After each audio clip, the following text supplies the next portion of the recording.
Hello and welcome to chemistry classes at RK explains. प्यारे बच्चों, 11th class की chemistry का फर्स्ट चैप्टर आज हम शुरू करने जा रहे हैं। रसायन विज्ञान की कुछ मूल अवधारणाएं, some basic concepts of chemistry. Chemistry पढ़ने के लिए हमारे पास कुछ एक कंसेप्ट्स हैं, वो पहले से होने चाहिए। वो हमारी बातें, वो अवधारणाएं, वो कंसेप्ट्स हमारे पहले क्लियर हों तो हमें इस सब्जेक्ट को आगे समझने में बहुत आसानी रहती है, बहुत सुविधा रहती है।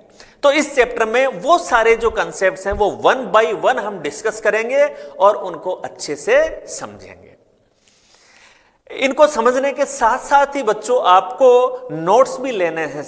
आपको इस सारी प्रोसीजर के साथ साथ नोट्स लेते हुए रहना है। नोट्स में कौन कौन सी बातें आपको नोट डाउन करनी है वो मैं आपको साथ साथ बताता चलूंगा। हमारा ये प्रयास रहेगा कि हमारे जो नोट्स हैं वो शॉर्ट एंड स्वीट हो, उनमें मैटर कम से कम हो, लेकिन कोई भी कंसेप्ट छूटे नहीं। तो ज्यादा लेंथी नोट्स की बजाय हम शॉर्ट एंड स्वीट नोट्स बनाएंगे और मैं कहूंगा कि स्मार्ट नोट्स होंगे हमारे, कि सारी बातें भी उसमें आ जाएं और वो ज्यादा लेंथी भी नहीं हो, उन्हें हम बार बार रिवाइज कर सकें और अच्छी तरह से उनको अपन समझ सकें।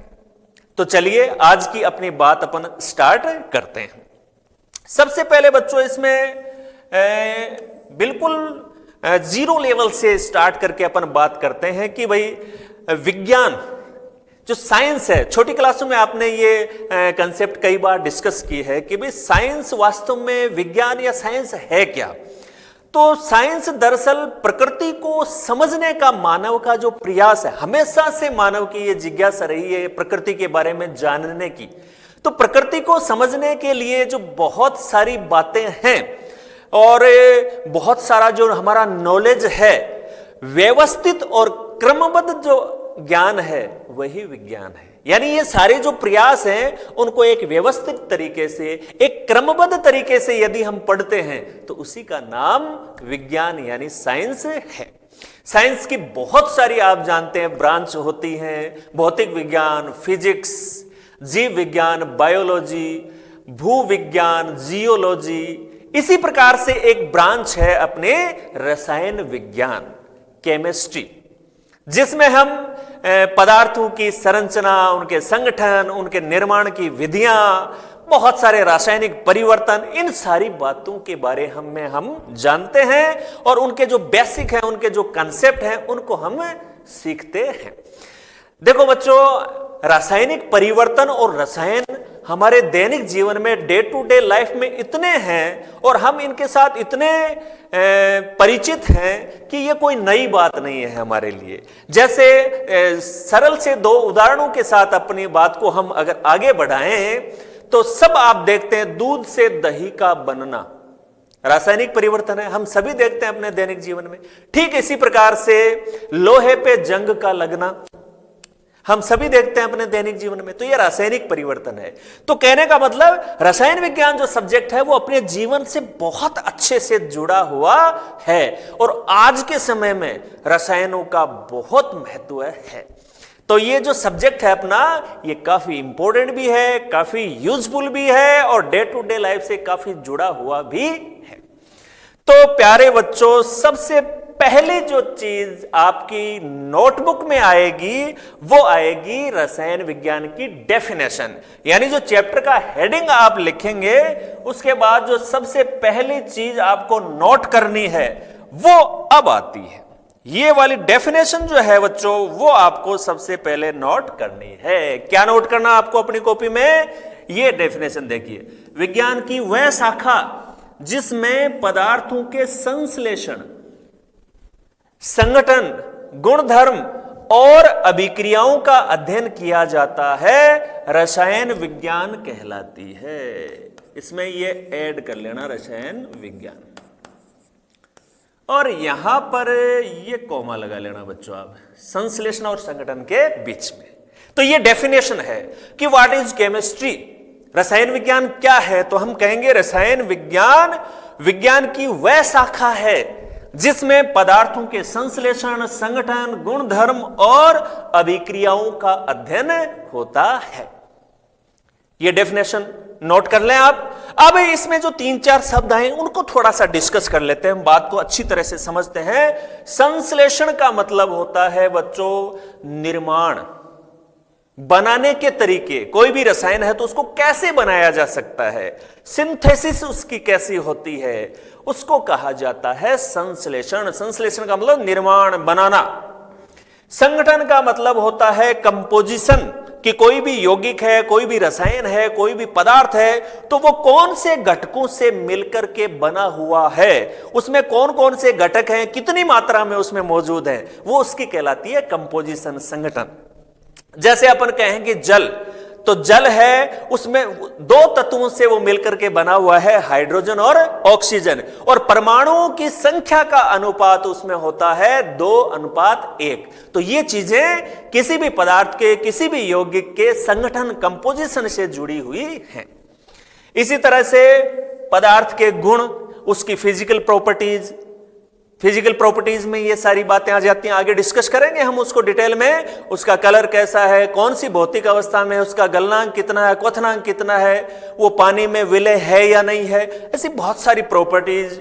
इसी प्रकार से केमिकल प्रॉपर्टीज, तो उसके गुणों का अध्ययन और उसकी अभिक्रियाओं का अध्ययन। जैसे हाइड्रोजन है हमारे पास, तो वो क्लोरीन से अभिक्रिया करके क्या बनाता है, तो ये उसकी रिएक्शन हो गई।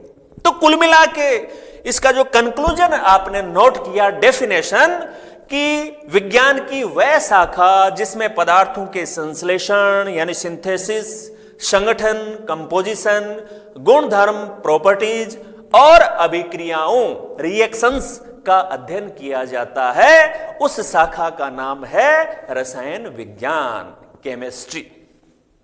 क्लियर है बात? तो ये थोड़ा सा अपनी फ्रेम ऑफ माइंड सेट होती है कि हां, इस सब्जेक्ट में ये चीजें हम मुख्य रूप से पढ़ने जा रहे हैं। चलिए अब इस बात को बच्चों हम आगे बढ़ाते हैं। नेक्स्ट टॉपिक आप देख रहे हैं रसायन विज्ञान का विकास, डेवलपमेंट ऑफ केमिस्ट्री। मतलब आज के समय में केमिस्ट्री को जो इतनी एडवांस लेवल पे हम देख रहे हैं, इतनी विकसित अवस्था में जो केमिस्ट्री आज है, वहां तक यह विषय कैसे पहुंचा, इसके बारे में हम बात करेंगे रसायन विज्ञान के विकास में। तो बच्चों ये जो हेडिंग है, ये आपको नोटबुक में लिखने की आवश्यकता नहीं है, केवल इसको अपन डिस्कस कर रहे हैं, सिर्फ आप सुन लें। तो चलिए इसके कुछ एक बिंदुओं पर अपन डिस्कस कर लेते हैं और इसके लिए बच्चों आगे बढ़ जाते हैं हम। ये देखिए,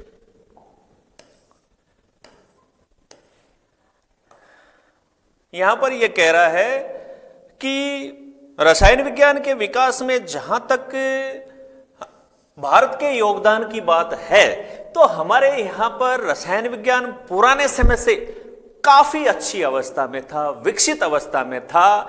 हमारी जो पुरानी सभ्यता के जो स्थल मिले हैं, चाहे उनकी बात कर लें या हमारे जो पुराने ग्रंथ मिले हैं, उनमें जो उल्लेख है उसकी हम बात कर लें, हर जगह इस बात के प्रमाण हैं कि हमारे देश में रसायन और उनसे जुड़ा हुआ जो ज्ञान है वो काफी अच्छी कंडीशन में पुराने समय से है। इन्हीं बातों का बच्चों इसमें जिक्र किया गया है, डिस्कस किया गया है कि पुरानी सभ्यताओं के समय से ही लेकर विशेष रूप से जैसे तांबे की बात की, इसमें धातुओं से संबंधित जो ज्ञान है वो काफी अच्छी कंडीशन में था हमारे पास। धातुओं से संबंधित जो ज्ञान है, जिसको आजकल हम धातु कर्म या मेटलर्जी कहते हैं, ठीक इसी प्रकार से औषधियों के मामले में भी काफी अच्छी अवस्था में हमारा ज्ञान था। जो रसायन काम में लेते हैं औषधि या ड्रग्स के रूप में, विशेष रूप से आयुर्वेद जो हमारी चिकित्सा पद्धति थी, उसमें बहुत सारे धातुओं की भस्म उपचार के लिए काम में ली जाती थी। इसी प्रकार से बहुत सारे रसायन, अम्ल, क्षार, लवण, बहुत सारे रसायन औषधि के रूप में विभिन्न रोगों के उपचार में काम में लिए जाते थे। तो हम कह सकते हैं कि हमारा जो केमिस्ट्री के मामले में जो नॉलेज है वो काफी अच्छी कंडीशन में उस समय था। तो इन्हीं से संबंधित बहुत सारी बातों का जिक्र इसमें किया गया है। लेकिन बच्चों क्वेश्चन के लिहाज से इनका कोई ज्यादा महत्व नहीं है, इसलिए इसमें ज्यादा बात हम नहीं करेंगे। एक इसमें जो पॉइंट है डिस्कस किया गया है कि रसायन विज्ञान को परमाणुओं व अणुओं का विज्ञान भी कहा जाता है। तो ये दिमाग में क्लियर रखें अपन, क्योंकि कोई भी पदार्थ है तो अल्टीमेटली वो बना तो परमाणु और अणुओं से ही है। कोई भी पदार्थ हो, चाहे किसी भी पदार्थ को छोटे टुकड़ों में बांटेंगे, बांटते जाएंगे, बांटते जाएंगे, बांटते जाएंगे, तो लास्ट में जो कण इससे प्राप्त होगा, जिसको अविभाज्य कह रहे हैं अपन, वो क्या होगा? परमाणु। तो सरलतम कण परमाणु है, परमाणु मिलकर अणु बनाते हैं। तो अल्टीमेटली तो कोई भी पदार्थ है तो परमाणु और अणुओं से ही बना हुआ है। तो वास्तव में हम रसायन विज्ञान में पदार्थ के संगठन का अध्ययन कर रहे हैं, उसके गुणों का अध्ययन कर रहे हैं, तो एक तरह से परमाणु और अणुओं का अध्ययन कर रहे हैं हम। तो वास्तव में रसायन को परमाणु व अणुओं का विज्ञान भी कहा जा सकता है, the science of atoms and molecules.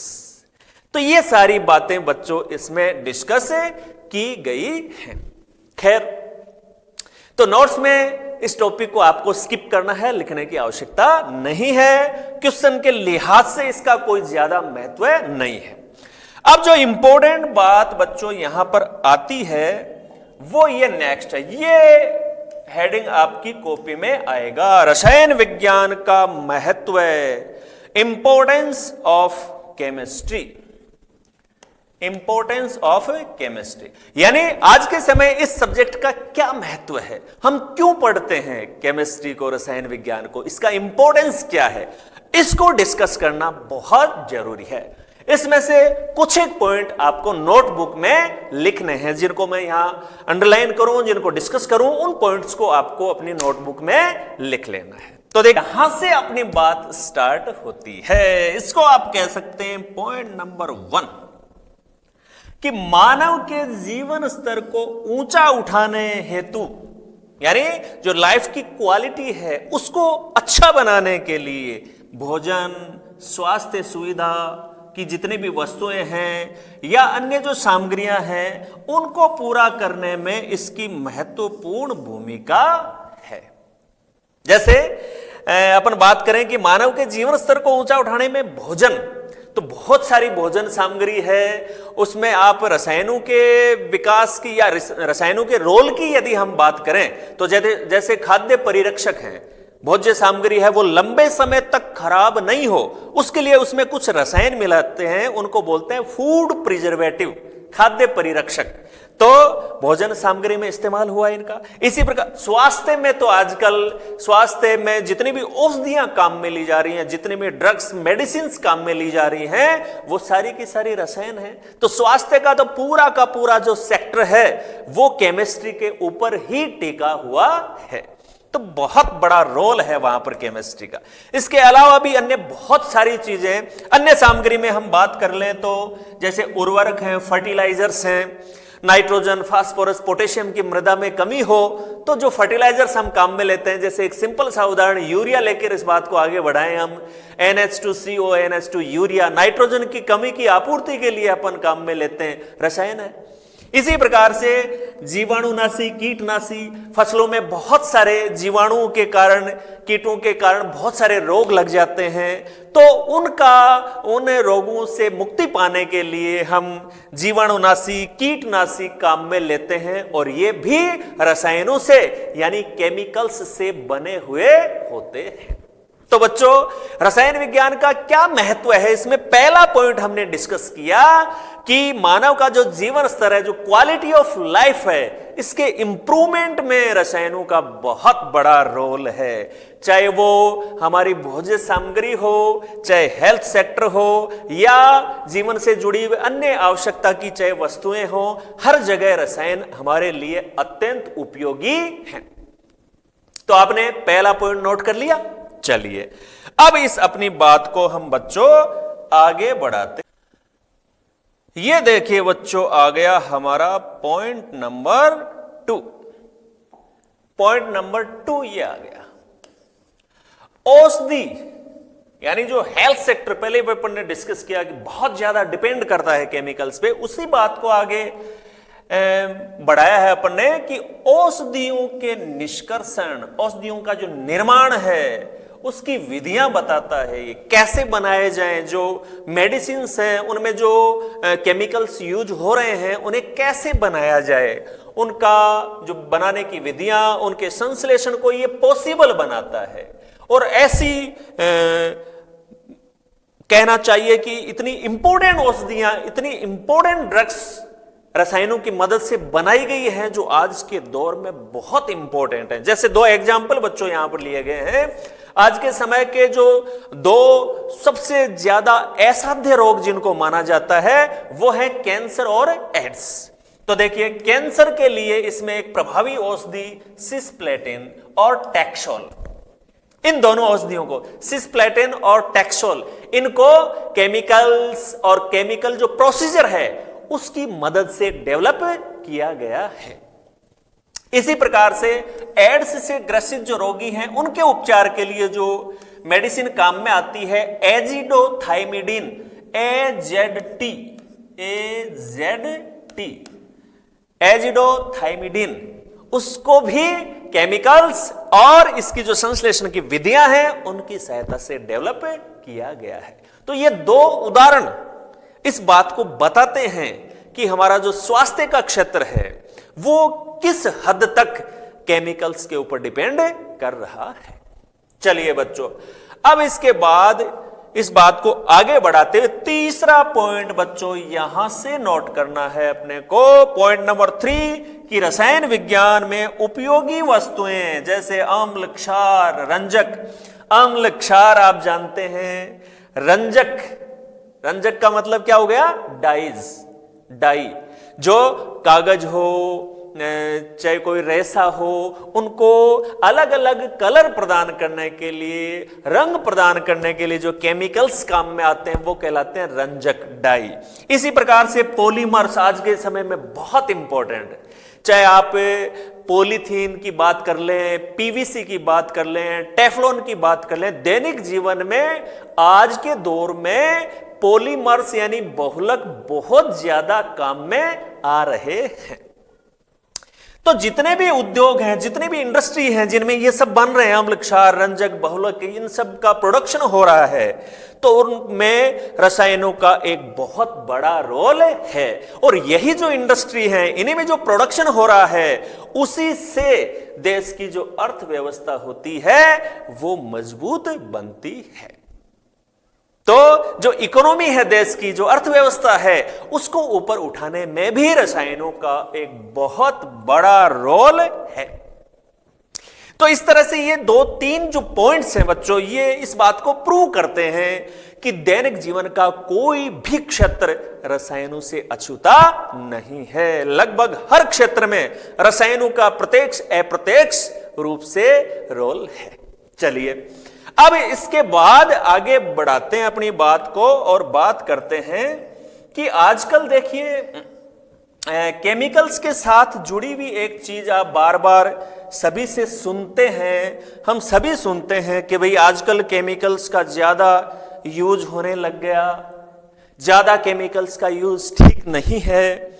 और ये बात कुछ हद तक ठीक भी है कि अंधाधुंध या बिना विवेक के रसायनों का जो उपयोग आजकल कर रहे हैं, तो इससे प्राकृतिक जो संतुलन है उसके ऊपर निश्चित रूप से नकारात्मक प्रभाव होता है। लेकिन यहां भी केमिस्ट्री का अपना एक रोल है।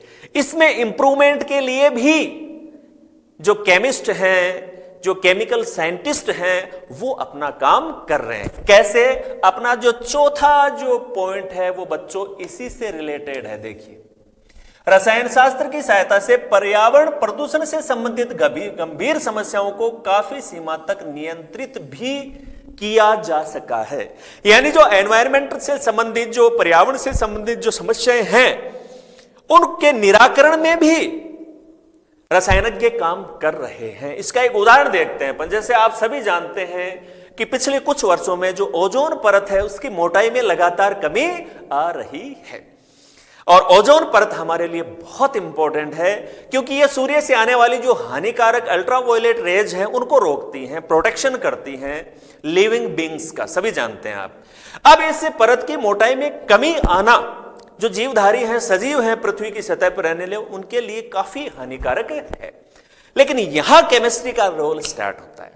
केमिस्ट्री ने उनका कारण ढूंढा कि भी ऐसा क्यों हो रहा है, तो यह समझ में आया कि यह हो रहा है क्लोरोफ्लोरोकार्बन। क्लोरोफ्लोरोकार्बन CFC के कारण से हो रहा है। और ये जो CFC है ये प्रशीतक के रूप में काम में आते हैं। रेफ्रिजरेटर में, AC में जो प्रशीतक काम में लिया जाता है वो होता है CFC।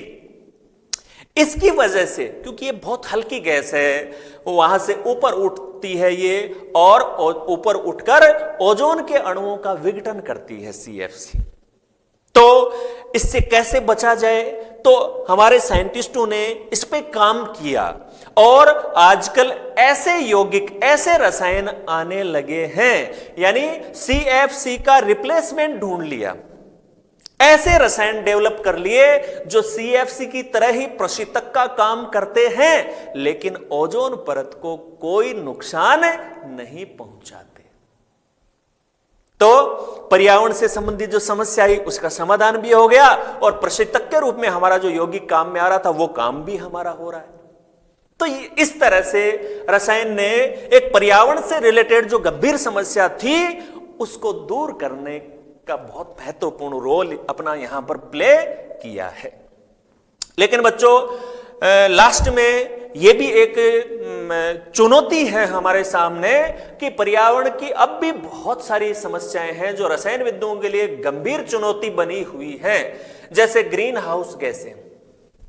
इनकी दिशा में अब काम चल रहा, आने वाले समय में इनका भी हमें कोई न कोई निराकरण करना होगा। तो ये नए चैलेंजेस हैं केमिस्ट्री के सामने कि जो ग्रीन हाउस गैसें हैं, लगातार उद्योग धंधे बढ़ रहे हैं, जो ऑटोमोबाइल्स हैं उनकी संख्या बढ़ रही है, उस वजह से ये जो ग्रीन हाउस गैसेज हैं, मेथेन, कार्बन डाइऑक्साइड, ये भी लगातार बढ़ रही हैं। और इस वजह से जो ग्रीन हाउस इफेक्ट है और उसी से रिलेटेड ग्लोबल वार्मिंग है, ये नई चुनौतियां हैं और रसायन विज्ञान इस दिशा में लगातार काम कर रहा है कि भविष्य में पर्यावरण से संबंधित इन गंभीर समस्याओं को, गंभीर चुनौतियों से कैसे निपटा जाए। तो प्यारे बच्चों, आज का हमारा ये जो पूरा डिस्कशन है उससे आपके दिमाग में ये बात निश्चित रूप से क्लियर हो गई है कि दैनिक जीवन के प्रत्येक क्षेत्र में रसायनों का प्रत्यक्ष या फिर अप्रत्यक्ष रूप से बहुत ही इंपॉर्टेंट रोल है, बहुत महत्वपूर्ण भूमिका है। यानी कोई भी क्षेत्र है वो रसायनों से अछूता नहीं है। इसी कारण से यदि आज के समय को हम रसायनों का युग, द एज ऑफ केमिकल्स कहें तो ये बिल्कुल भी गलत नहीं होगा।